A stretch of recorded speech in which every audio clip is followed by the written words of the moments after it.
एक मुल्क का बादशाह काफ़ी दिनों से बीमार था। ये अपने रियाया के मसाइल भी इतने नहीं सुन रहा था कि इनको हल कर सकता। अब लोग भी इससे काफ़ी तंग आने लग गए थे और बादशाह के महल से भी आवाज़ें उठना शुरू हो गईं कि बादशाह को चाहिए कि रियाया के मसाइल हल करे।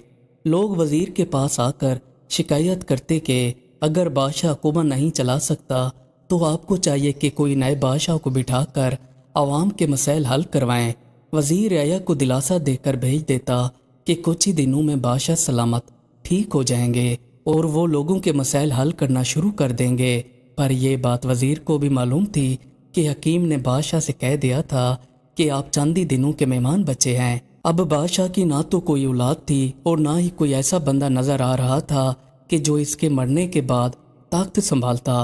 बादशाह ने एक दिन अपने तमाम वज़ीरों और मुशीरों को इकट्ठा किया और उनसे कहा कि मुझे नहीं लगता कि मेरी ज़िंदगी बाकी बची है। और हकीम ने भी जवाब दे दिया है कि मैं कुछ ही दिनों बाद इस दुनिया से चला जाऊंगा। मेरे मरने के बाद आपने एक काम करना है। हमारे मुल्क के अंदर जो ज़ईफ़ और नेक बंदे हों, आपने उनमें से 20 लोगों को इकट्ठा कर लेना है और उनके नाम पर्चियों पर लिख कर डाल देने हैं। फिर उनमें से एक पर्ची उठा लेनी है, जिसका भी नाम निकले इसे आपने मुल्क का बादशाह बना देना है। कुछ दिन गुजरने के बाद बादशाह इस दुनिया से रुखसत हो गया। वज़ीर ने फिर बादशाह की बात पर अमल किया। वो पूरे मुल्क के अंदर जाकर ऐसे बंदे ढूंढने लगा जो नेक और परहेजगार हों। ये ढूंढते ढूंढते एक ऐसी जगह निकल आया कि इसने एक झोंपड़ी के अंदर बुजुर्ग बंदे को इबादत करते हुए देखा।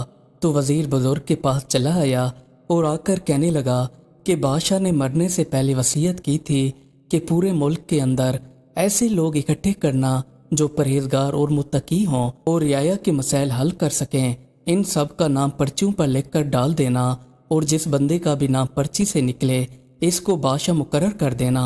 मैं आपको भी इस मुहिम में शामिल करना चाहता हूँ क्योंकि आप मुझे अच्छे बंदे लगे हो। बुजुर्ग कहने लगा कि मुझे इस दुनिया की लज्जत से कुछ नहीं चाहिए और ना ही मैं इतनी लंबी रियासत संभाल सकूंगा। आप कोई और बंदे को देख लीजिए। वज़ीर के काफ़ी ज़्यादा इसरार करने पर बुजुर्ग ने सोचा क्या पता मेरा नाम आता है या नहीं। बुजुर्ग ने फिर कहा चलो ठीक है, तुम मेरा नाम भी लिख लेना। ऐसे करके वज़ीर ने 20 बंदे इकट्ठे कर लिए। अब वो दिन भी आ पहुंचा। इन तमाम बुजुर्गों को इकट्ठा करके बादशाह के महल में बिठा दिया गया। फिर कुरान अंदाजी हुई। जैसे ही पर्चियाँ डाली गईं तो इस झोंपड़ी वाले बुजुर्ग का नाम निकल आया। सब लोग बुजुर्ग को मुबारकबादें देने लगे। बुजुर्ग ये जानकर काफ़ी हैरान हुआ कि मेरा नाम निकल आया है, अब सारी जिम्मेदारी मेरे ऊपर आ जाएगी। वज़ीर ने आकर बुजुर्ग से कहा कि अब आप इस तख्त के हकदार हैं और आज से आप हमारे बादशाह मुकर्रर हो गए हैं। फिर बुजुर्ग को बादशाहों वाले कपड़े पहनाकर तख्त के ऊपर बिठा दिया गया। तख्त के ऊपर बैठने के बाद बुजुर्ग ने पूरे मुल्क के अंदर ऐलान कर दिया कि जितने भी गरीब लोग यहाँ पर रहते हैं इन सब को वज़ाइफ दिए जाएंगे और साथ ही ये ऐलान किया कि जो भी बादशाह नया आएगा वो भी इन वज़ाइफ को ख़त्म नहीं कर पाएगा। अब बुजुर्ग जो बादशाह बन चुका था इसके पास लोग अपने मसाइल लेकर आने लगे और बुजुर्ग इनके मसाइल हल करने लग गया। अवाम भी अब इस बादशाह के आने से काफ़ी खुश हो गई और बुजुर्ग को दुआएं देने लग गई। लेकिन बुजुर्ग को तख्त पर बैठे हुए सुकून नहीं मिल रहा था। बुजुर्ग पूरी तरह से बेचैन हो चुका था। ये सोचने लगा कि किसी तरह इस मुल्क से निकलकर दूसरे मुल्क जाकर गुजारा करूं, क्योंकि जो दरवेश लोग होते हैं इनके आगे इस दुनिया की कोई औकात नहीं होती और दरवेश लोग इस दुनिया की लज्जत में गुम नहीं होना चाहते और ख़ुद को इन चीज़ों से दूर रखना चाहते हैं। अब दरवेश का भी अपनी बादशाह से पूरी तरह से दिल उठ गया। इसने पूरा इरादा कर लिया कि अब मैं और हुकूमत नहीं कर सकता। एक रात ये सो रहा था तो अचानक ये उठा और उठकर चंद ज़रूरत ज़िंदगी का सामान एक गठरी के अंदर डाला और डालकर दरवेशों वाले कपड़े पहन लिए। फिर महल से निकलकर बाहर की तरफ चलने लगा। दरवेश ने सोचा कि जितना ज़्यादा हो सके मैं इस महल से दूर चला जाऊं क्योंकि ये लोग मुझे ना ढूंढ पाएं। दरवेश पूरी तरह चलता रहा। इसने ना रात देखी ना दिन। चलते चलते ये एक दूसरे मुल्क की सरहद पार करके इस मुल्क में आ पहुंचा। पर इस मुल्क के अंदर दरवेश को जानने वाला कोई नहीं था। अब दरवेश एक शहर के अंदर पहुंच चुका था। दरवेश ने सोचा कि ज़िंदगी गुजारने के लिए मेहनत मजदूरी करना पड़ेगी। फिर दरवेश काम ढूंढने लगा पर इसको कोई काम नहीं मिल पाया। कुछ दिन बाद दरवेश के हाथ से एक बंदे का गुजर हुआ तो ये आकर दरवेश के पास बैठ गया और दरवेश से बातें करने लगा। दरवेश से कहने लगा कि मैं मेहनत मजदूरी करता हूँ, बादशाह के महल के अंदर काम हो रहा है, वहाँ पर जाकर रोजी कमाता हूँ। तो दरवेश ने इस आदमी से कहा कि मैंने भी मेहनत मजदूरी करनी है, अगर ज़िंदगी को चलाना है तो साथ काम भी करना पड़ेगा, क्या तुम मुझे काम दिलाओगे? इस आदमी ने कहा क्यों नहीं, आप मेरे साथ चलें, मैं आपको वहाँ पर जाकर काम पर लगा दूंगा। फिर ये आदमी दरवेश को अपने साथ लेकर बादशाह के महल की तरफ रवाना हो गया। कुछ देर सफ़र करने के बाद ये महल में आ गए। यहाँ पर पहले से काफ़ी मजदूर काम कर रहे थे, सब अपने अपने कामों में मसरूफ़ थे। तो दरवेश को भी इसने जाकर काम के मुतालिक बता दिया।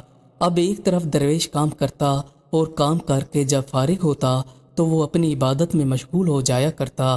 कुछ लोग ये मंजर देखते तो दंग रह जाते और कहते कि इस बुजुर्ग जैसा नेक आदमी हमने नहीं देखा, और कहने लग जाते कि ये कोई आम बंदा नहीं है, ये तो हमें किसी मुल्क का बादशाह मालूम होता है। इसका चेहरा इतना नूरानी है कि जो भी देखे वो भूल न पाए। अब बादशाह के महल के अंदर ये काफ़ी बातें उड़ने लगीं। उड़ते उड़ते ये खबर बादशाह के कानों में भी आ पड़ी कि मजदूरों के अंदर एक बुजुर्ग काम कर रहा है जो कि काफ़ी अच्छा और नेक बंदा है। ऐसे मालूम होता है कि ये किसी मुल्क का बादशाह हो। बादशाह को तजस्सुस हुआ कि क्यों ना इस बुजुर्ग से मुलाकात की जाए। बादशाह ने अपने वजीर को कहा कि जाओ तुम जाकर देखो कि वाकई में ये बुजुर्ग कैसा है। वजीर गया, जाकर देखा तो वाकई बुजुर्ग काफ़ी खूबसूरत और परहेजगार बंदा था। फिर वजीर बादशाह के पास वापस चला आया और आकर बताया कि इस जैसा बंदा मैंने अपने महल में पहले तो नहीं देखा, ये काफ़ी अच्छा बंदा लगता है और ऐसे मालूम होता है जैसे ये किसी मुल्क का बादशाह हो। फिर बादशाह अपने तख्त से उठ खड़ा हुआ और सीधा इस बुजुर्ग से मिलने के लिए चला आया। यहाँ पर आकर बादशाह ने बुजुर्ग से मुलाकात की तो वाकई बुजुर्ग बादशाह ही मालूम होता था और काफ़ी मुत्तकी परहेजगार बंदा था। बादशाह ने आकर दरवेश से कहा कि आप यहाँ पर कैसे पहुँचे हैं? तो दरवेश ने जवाब दिया कि अल्लाह की ज़मीन बहुत बड़ी है, मैं तो चलते चलते कहीं पर भी पहुँच जाता हूँ। जहाँ पर रिज़्क लिखा होता है वहाँ पर इंसानों को खुद ब खुद ही मिल जाता है। बादशाह ने दरवेश से पूछा कि आप मुझे ऐसे लगते हो किसी मुल्क के बादशाह हो। दरवेश ने एक आह भरी और कहा कि हाँ, मैं बादशाह था। बादशाह ने कहा कि आपने बादशाह क्यों छोड़ी? तो दरवेश ने बादशाह से कुछ बातें की कि मैं इस दिन से डर रहा था कि जब मुझसे मेरी आवाम के बारे में हिसाब लिया जाएगा, अगर मैं इनकी देखभाल नहीं कर सकता तो क़यामत वाले दिन मैं अपने रब को क्या जवाब देता। अगर मुझसे कोई कोताही हो जाती, जिस बंदे के बाद जितना बड़ा ओहदा होता है तो उसके साथ सवालात भी उतने किए जाते हैं, इसलिए मैंने अपना तख्त छोड़ दिया। जैसे ये बात इस बादशाह ने सुनी तो इसने उसी वक्त अपनी बादशाही छोड़ दी और इस दरवेश के साथ दूसरे सफ़र पर रवाना हो गए। भाइयों और बहनों, ये दुनिया फ़ानी है, इसमें हम लोग दुनिया की लज्जत में मसरूफ़ हैं पर अपनी आखिरत का कुछ नहीं सोच रहे। हमें चाहिए कि 5 वक्त की नमाज पढ़ें और अपने रब को राज़ी करें, इसी में ही हमारी भलाई है और हम बहुत जल्द अपने रब की तरफ लौट कर जाने वाले हैं। अल्लाह पाक हम सब की बख्शिश फरमाए, आमीन। मज़ीद अच्छी अच्छी वीडियोज़ देखने के लिए हमारे चैनल को सब्सक्राइब कर लें। शुक्रिया।